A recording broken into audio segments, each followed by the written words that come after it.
Hola chicas, chicos, bienvenida nueva a nuestro canal. Welcome back to our channel. We're still in Costa Rica, so don't worry. We're gonna continue some of our real talk. This one we were talking about it and we're thinking about what we're gonna call it. So it's gonna be the Mirage versus Paradise. And this is really some of the things that you need to know when you come to Costa Rica, things you need to adjust to, right? We've been here almost 2 years, so we've done most of the adjusting. And one of the things we thought we'd talk about is just getting acclimated to the environment. So there's about 9 or 10 things we're gonna talk about, but getting acclimated to the environment.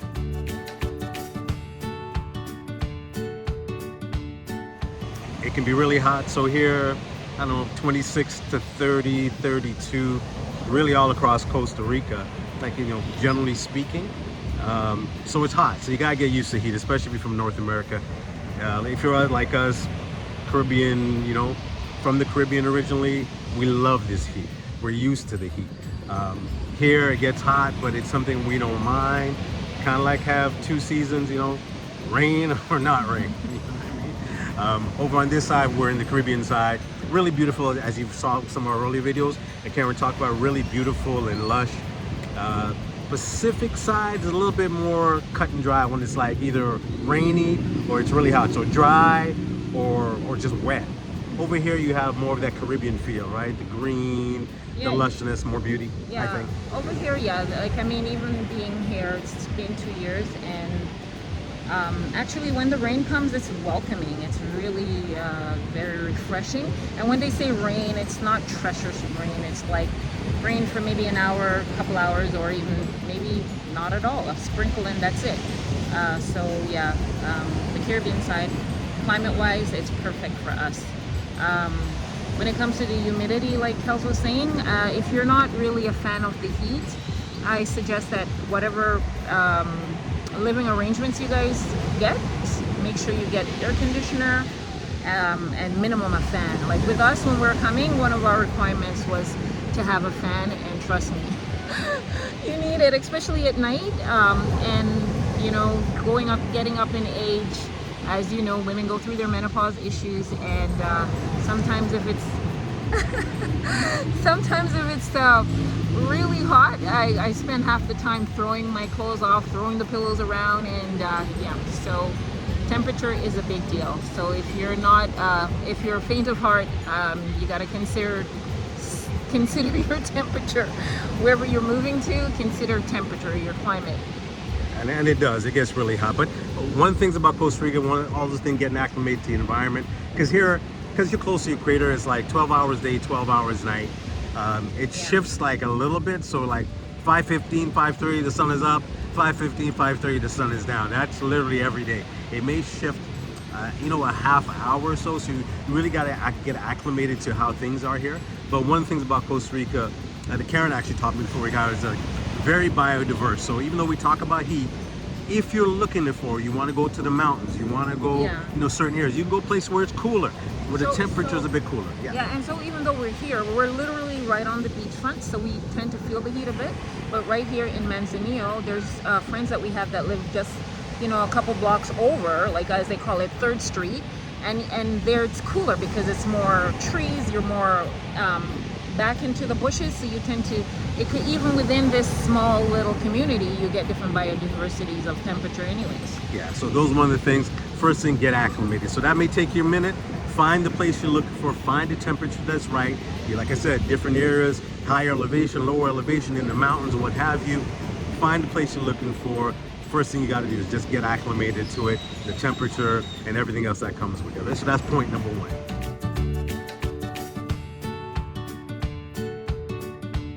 All right, so things you got to get adjusted to here. Like I said, Mirage versus Paradise, because a lot of times, oh, it's so beautiful, so great, but even great things, there's issues, right? There's trouble in paradise. Trouble in paradise. Even Eden had a serpent. Okay, so all that to say, one of the things you also have to get used to here is animals and insects. I'll let Cookie talk about that one. Yeah, so there's lots of animals and lots of insects. They're typical kind, but my least favorite insects of all, even though I know everything has a purpose, we have a purpose, and so I'm sure the mosquitoes have a purpose. which we found out the other day a bit on it. The stories for other days, but and also the flies. I mean, yeah, there's like for me, my least favorite insects is the mosquitoes, and I don't know why, but it's just like they're just like they just take and take and take, and it doesn't matter how much times they bite you. You know, some days I'm like, okay guys, not today. But yeah, mosquitoes are a real thing. So yeah, bring your insect repellent. No, don't use the ones from here. Yeah, that's true. That's true.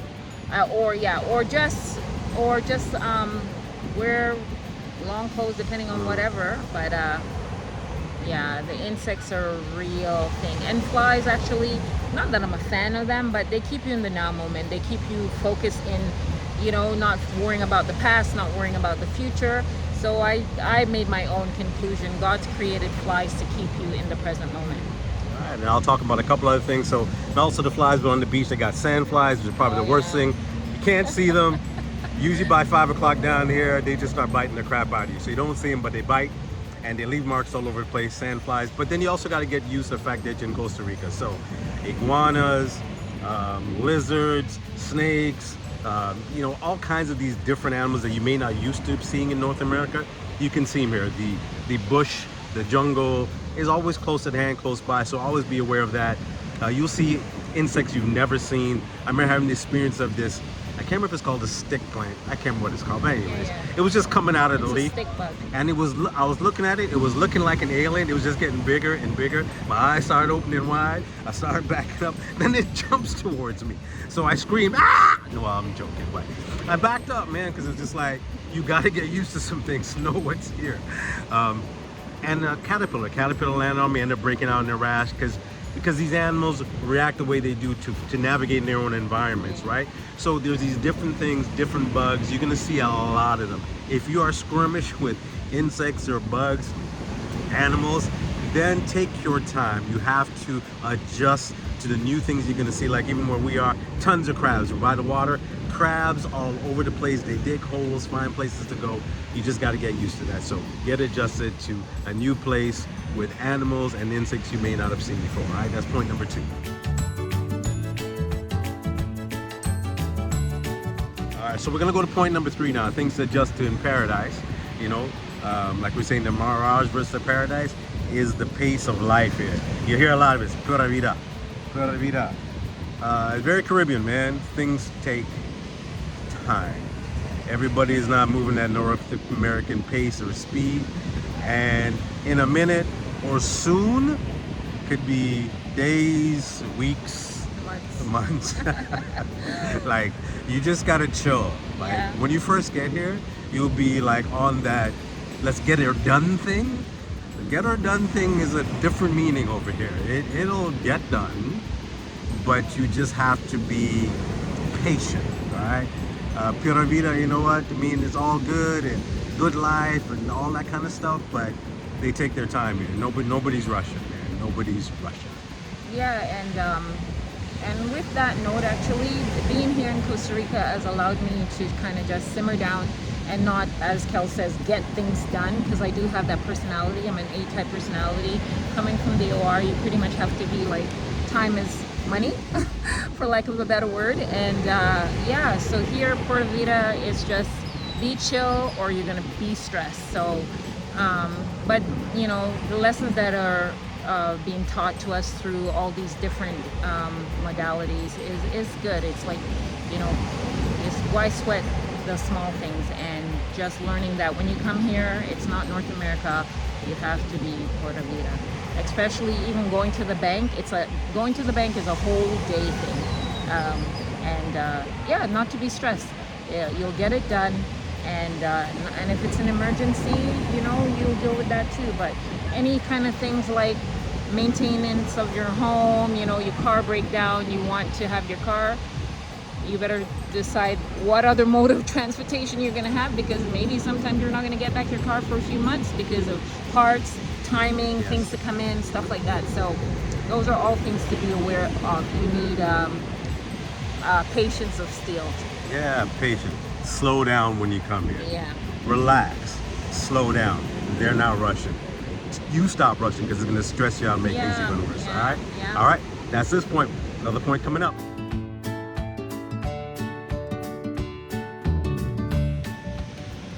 All right, our next point is going to be food. So come from North America, food's going to be different now. Your food choices are going to be different. So not to say there isn't a McDonald's. There's one in, where was the McDonald's? In Port, no, San Jose. No, it's not in San Jose, in Limon. In Limon, there's McDonald's. In the bigger city like in San Jose, which is like 5 hours away, you'll find McDonald's, those kind of stuff, right? So whether you want McDonald's, Kentucky, I don't know. Those North American food chain things, you ain't gonna find most of them here. You might find a few in the bigger cities. Because but these are small towns, so, and I'm glad that those things are not here.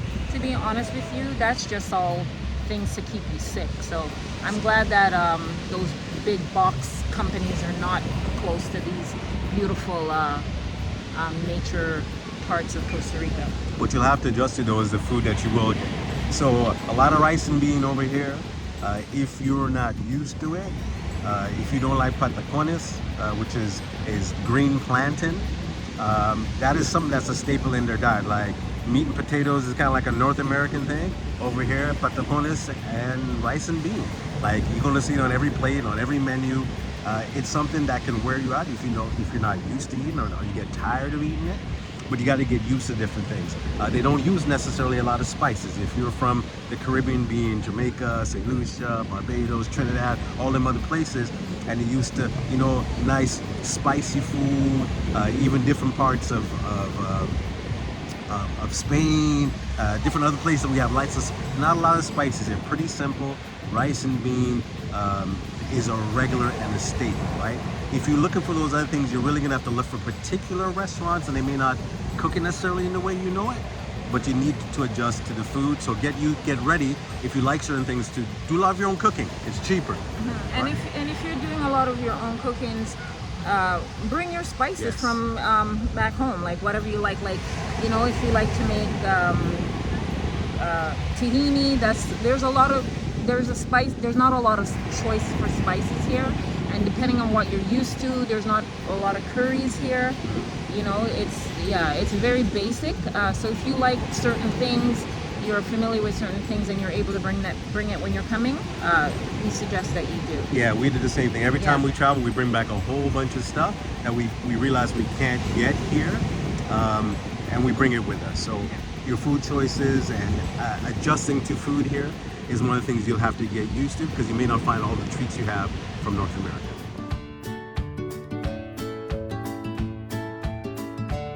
And as we're talking about food, one of the other things you also have to understand is the prices of things and money. So Costa Rica isn't cheap.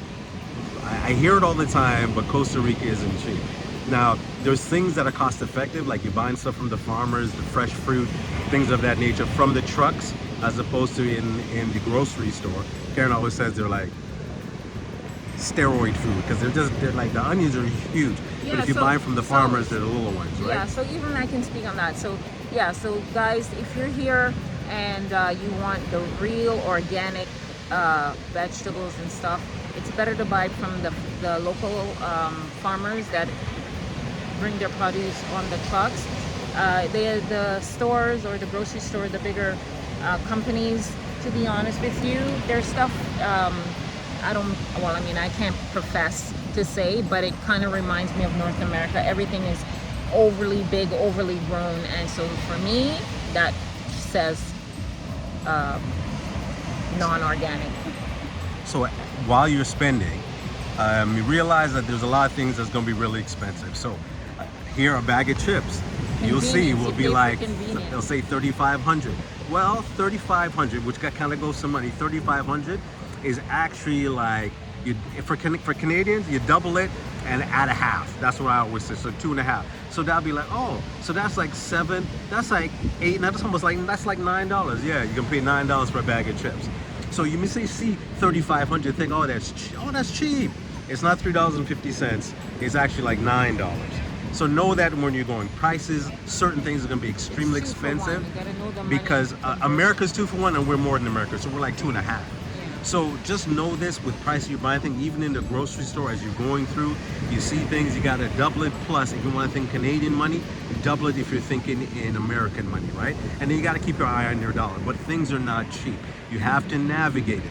So there's a restaurant not too far from here where you go in and you go for a burger. The burger's like, 8,500. But if you think about it in our money, that's like almost $20, right? It's like a burger and fries or what have you. You go into town, you may find it a different store, maybe not as, let's call it posh, but you have a place where you could get it for 3,500. So they'll sell you a burger and fries for like $9, right? So always be aware of the prices. 8,500 is not $8.50. It'd be more. So very much so, you need to be aware of the pricing of what you're buying, or else you can find yourself in a bit of a pickle because things start to add up if you're buying out or going out every day or every week. You want to, live at restaurants all the time. Gonna damage your pocket.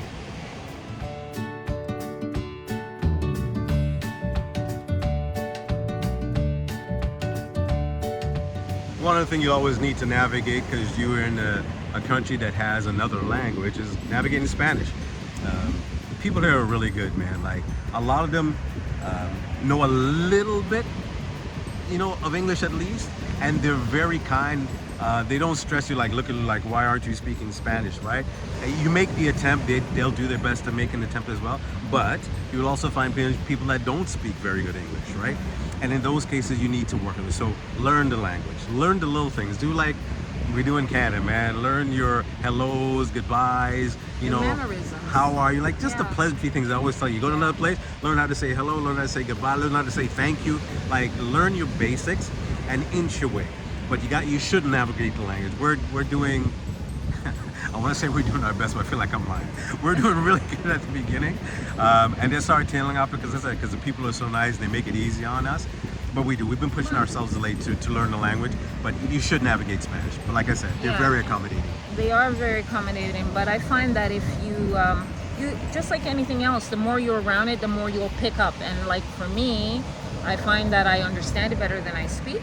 But I say all that to say it's such a beautiful country and everybody's here to help you. So the language is not really a issue to navigate through. And you always have Google Translate. I use it all the time, and it works. So I take a second, kind of go through myself, and they're extremely grateful that you do these kind of things. Like I said, they're lovely, lovely people. So navigate Spanish.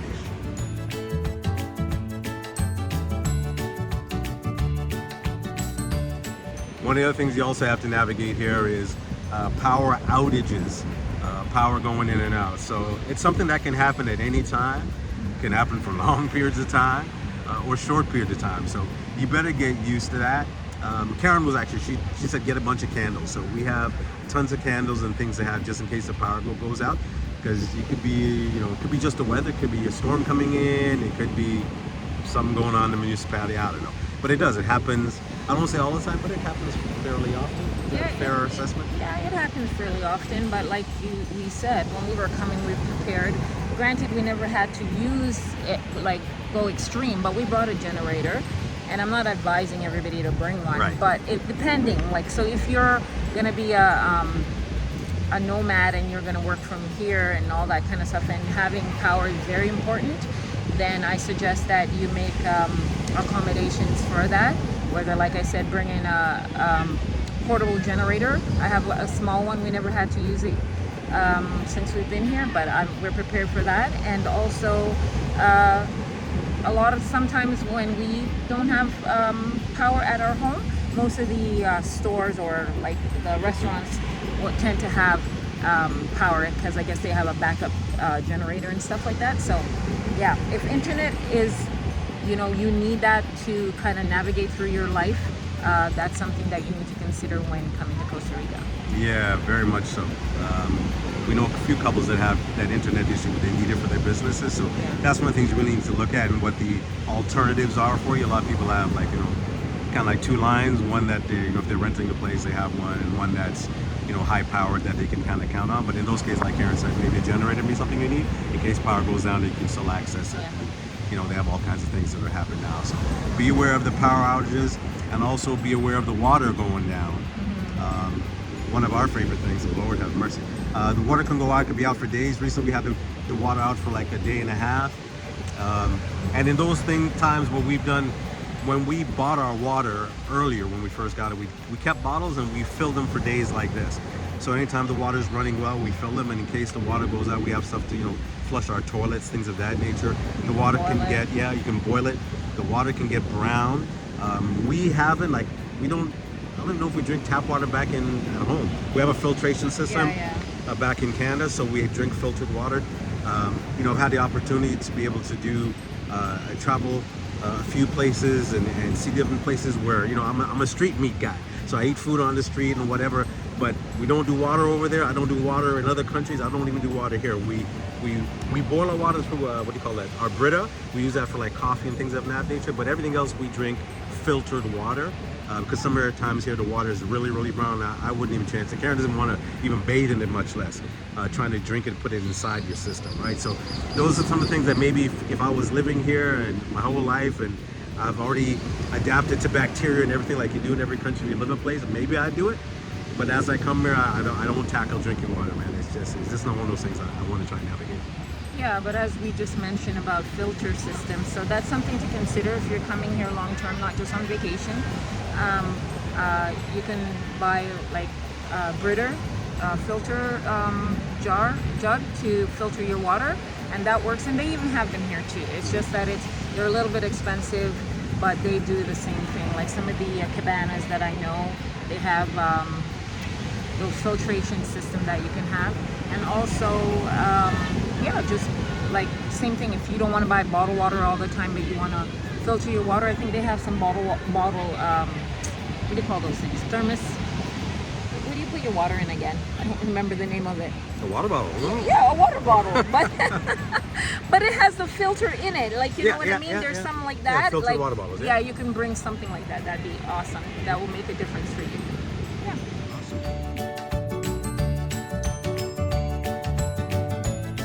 Awesome. We got 2 more points.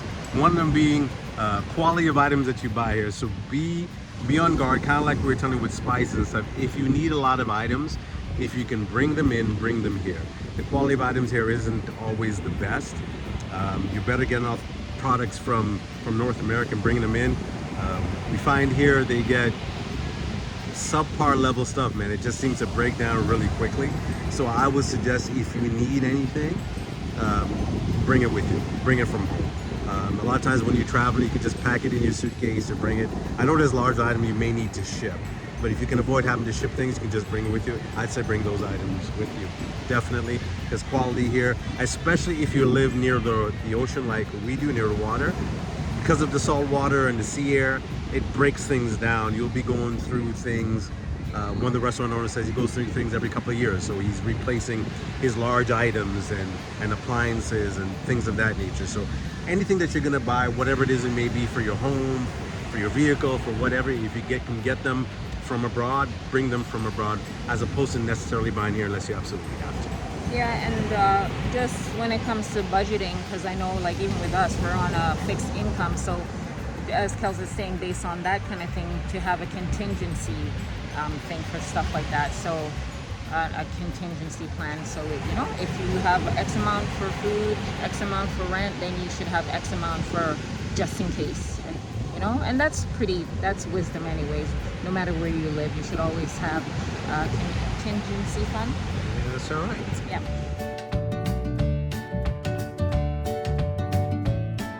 And our last point for this podcast this time is what to do with your time.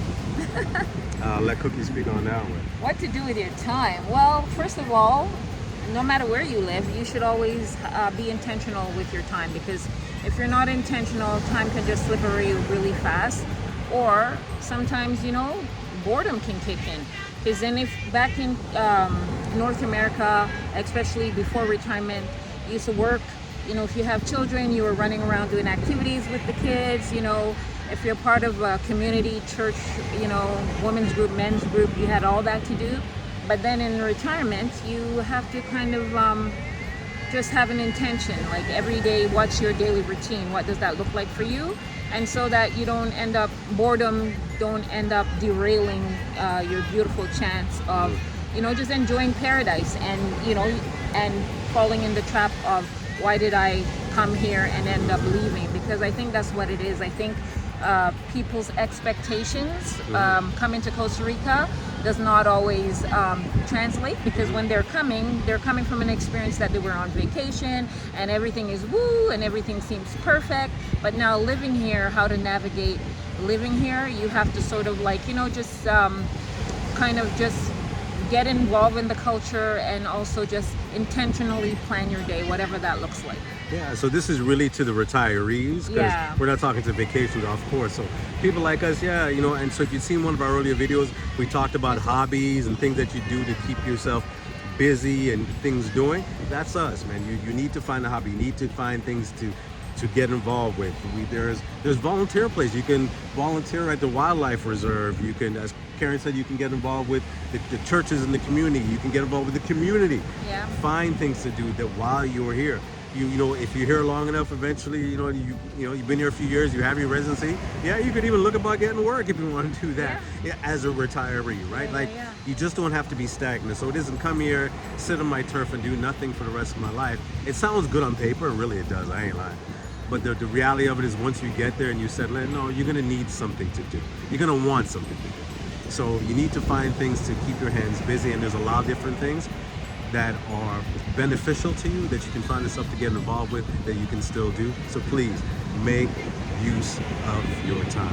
As I said before, be intentional, do the things that you want to do and love to do, and not what you have to do. All right. So these are things you need to do to help navigate your time in paradise, that it doesn't end up being a bit of a nightmare.